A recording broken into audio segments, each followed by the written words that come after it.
Benipatti police पर हुई कार्रवाई से मौलाना फिरोज और उसके परिजन पूरी तरह संतुष्ट नहीं है। पीड़ित मौलाना और उसके परिवार के लोगों का कहना है कि बेनीपट्टी के निवर्तमान थाना अध्यक्ष सह प्रशिक्षु डीएसपी गौरव कुमार के द्वारा मौलाना की पिटाई मामले में मुख्य आरोपी है। पुलिस विभाग द्वारा अब तक उन पर कार्रवाई नहीं की गई है, केवल उन्हें थाना से हटाकर जेल में बुला लिया गया, जबकि 5 अन्य पुलिसकर्मियों को निलंबित किए जाने के साथ साथ प्रशिक्षु डीएसपी पर भी निलंबन की कार्रवाई होनी चाहिए। वे इस प्रकरण के मुख्य किरदार है। जदयू नेता मोहम्मद शफीक और उनके परिजन हसीबुर रहमान ने बताया कि यह प्रकरण न सिर्फ प्रशिक्षु डीएसपी की निगरानी में हुई, बल्कि वे भी कांड में मुख्य रूप से शामिल है। थाने में पिटाई किए जाने का सीसीटीवी फुटेज कैसे आ सकता है? पुलिस को पता है कि सीसीटीवी कैमरे के दायरे में किसी अभियुक्त की पिटाई करेंगे तो फंस जाएंगे। अगर सारी बातें सीसीटीवी में कैद हो जाए तो थाने में भ्रष्टाचार और घुसखोरी बंद हो जाएगी। इधर पीड़ित मौलाना से मिलने और उन्हें न्याय का दिलासा देने हर रोज विभिन्न पार्टी के नेताओं और जनप्रतिनिधियों का आना जाना लगा हुआ है। शुक्रवार को सीपीआई के राज्य सचिव व पूर्व विधायक रामनरेश पांडे, जदयू के पूर्व जिला अध्यक्ष अब्दुल कयूम और जदयू नेता जावेद अनवर समेत कई नेताओं ने पीड़ित मौलाना से मिलकर उनका हाल जाना और न्याय का भरोसा दिलाया। हम लोग आदरणीय नीतीश कुमार के सिपाही हैं और उस सिपाही के रूप में हम लोग पूरे जिला में कहीं भी अल्पसंख्यक समाज पर अगर कोई मामला उत्पन्न होता है तो उसमें हम लोग अगर वहाँ से खबर आवे नहीं आवे, हम कयूम और जावेद साहब दोनों वहाँ स्पॉट पर पहुँचते हैं, समाज के लिए काम करते हैं। और अगर स्पॉट पर नहीं गए, मोबाइल के माध्यम से अगर सूचना मिलती है तो जिला के जो बड़े पदाधिकारी हैं, डीएम एसपी से उसको मिल करके मामला को हम लोग प्रशासनिक द्वारा हल कराते हैं। और हम लोगों के नेता आदरणीय श्री संजय, जो हम लोग से संभलने वाला नहीं होता है, उसमें आदरणीय नेता संजय झा जी जो है वो हम लोग के नेता हैं और उनसे भी बात करके उस मामला को हम लोग सुलझाते हैं।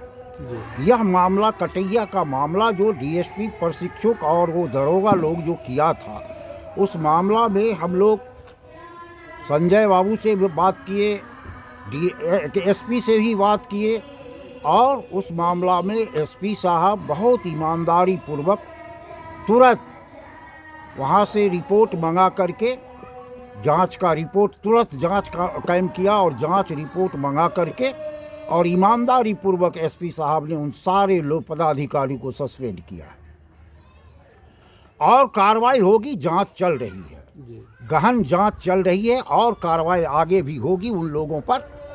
तो ये सारा कृपा संजय बाबू का है और उस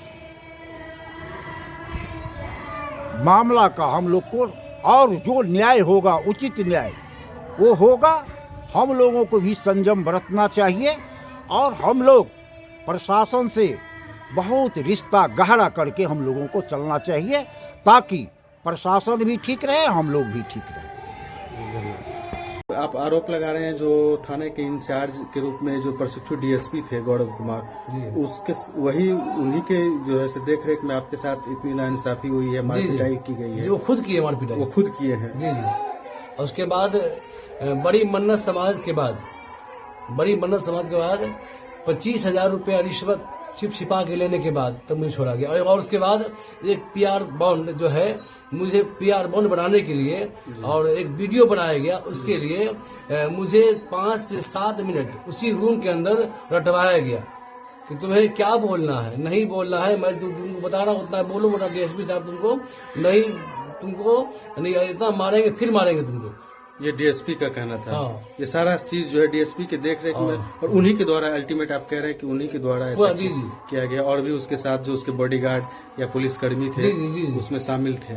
लेकिन जो लोग इस वारदात में शामिल थे उन्हें तो सस्पेंड कर दिया गया है, लेकिन ये जिसपे आप कह रहे हैं मुख्य आरोपी है डीएसपी गौरव कुमार, उनके साथ अभी तक कोई विभागीय कार्रवाई नहीं हुई है। तो क्या चाहते हैं आप सरकार से, क्या मांग करना चाहते हैं? हम चाहते हैं कि सरकार से ही मांग करते हैं कि जो असल मुजरिम है उसे कैफरे किरदार तक पहुँचाया। मारेंगे तुम्हारे बाप के सामने मारेंगे, तुमको आज तुम्हारा अल्लाह भी नहीं बताएगा, तुम मस्जिद में जाते हो, तुम मौलवीगिरी करते हो, तुम्हारी मौलवीगिरी पूरा निकाल देंगे हमारी।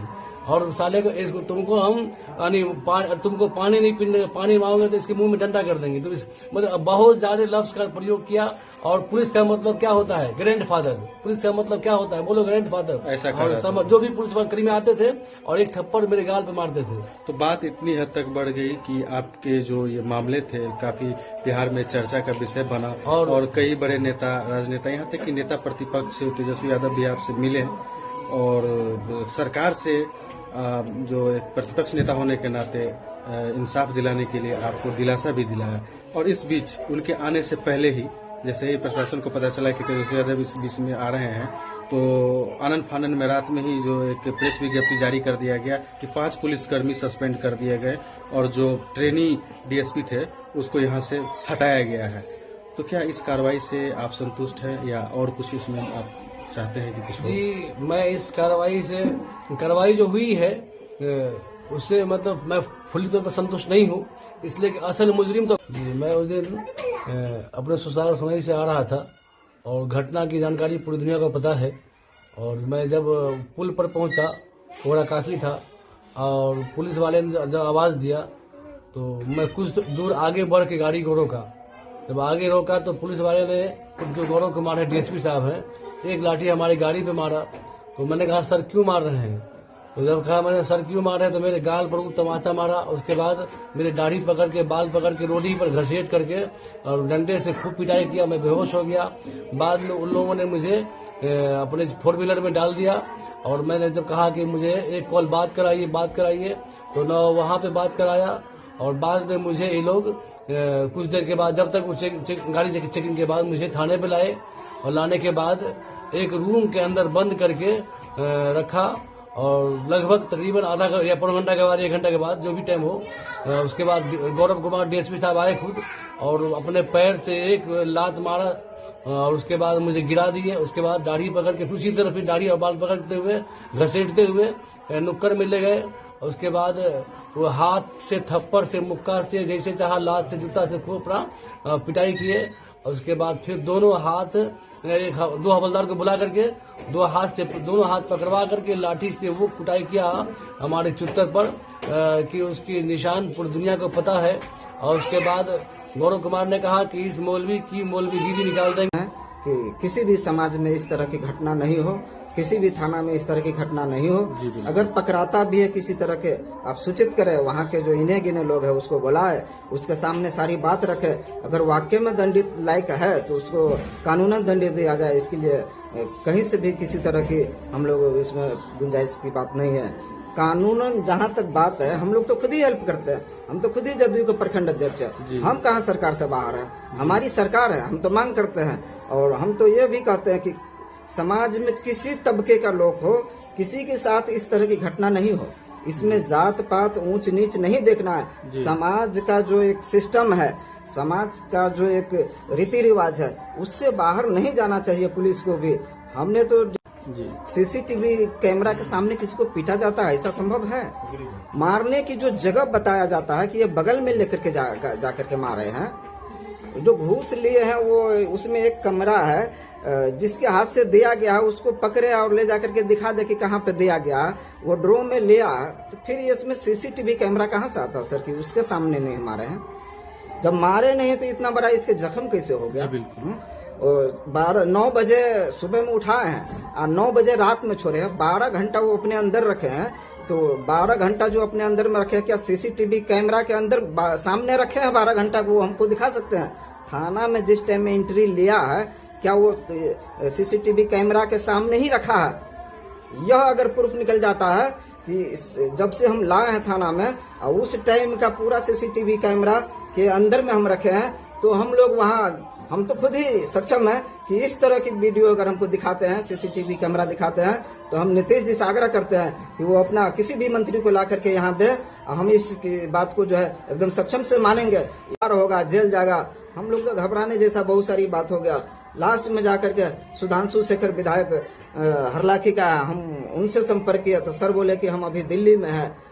उसके बाद जो हम कहे कि हमारे रिलेटिव में है। फिर बड़ा डीएसपी साहब को कॉल किया, कहा कि हमारे कार्यकर्ता है, उनका एक रिलेटिव है, उसको आप विधायक जी फोन किए? जी, विधायक जी फोन किए। सर के कहने से इनको तो छोड़ दिया गया। लेकिन जब ये बाहर आए, गाड़ी जो कह रहे हैं कि खुद से लेकर के आए, तो इसको इतना मार लगा था। मौलवी साहब है, वो तो शर्म से वहाँ क्या बोलेगा, गाड़ी लेकर के आहिस्ते से बाहर आए, अपने साला साहब ने कहा कि हमसे चला नहीं जा रहा, बहुत मार लगा। ये व्यक्ति से जो है शकील नाम का जो व्यक्ति है, इस सब से तो एकदम बच के रहे। उसके साथ 2-4 फोटो और है, लेकिन हम सबका नाम नहीं जानते हैं। लिख रहा है उसमें कि हम जमीतुल राइन से हैं, हम भी राइन बिरादरी से हैं। हमको मालूम नहीं है कि ये राइन बिरादरी का क्या है, जबकि हम लोग बासु यहाँ पूरे जिले में जाने जाते हैं। ऐसे ऐसे व्यक्ति सब आकर के खड़ा होता है। बहुत सारे लोग ऐसे हैं। आपका परिचय? मेरा परिचय मोहम्मद शफीक आलम, बासुपट्टी प्रखंड अध्यक्ष जदयू। आप हमारे मधुबनी न्यूज को फेसबुक पे देख रहे हैं तो पेज को लाइक करें, यूट्यूब से देख रहे हैं तो हमारे चैनल को सब्सक्राइब करें और बेल आइकन को दबाना ना भूलें।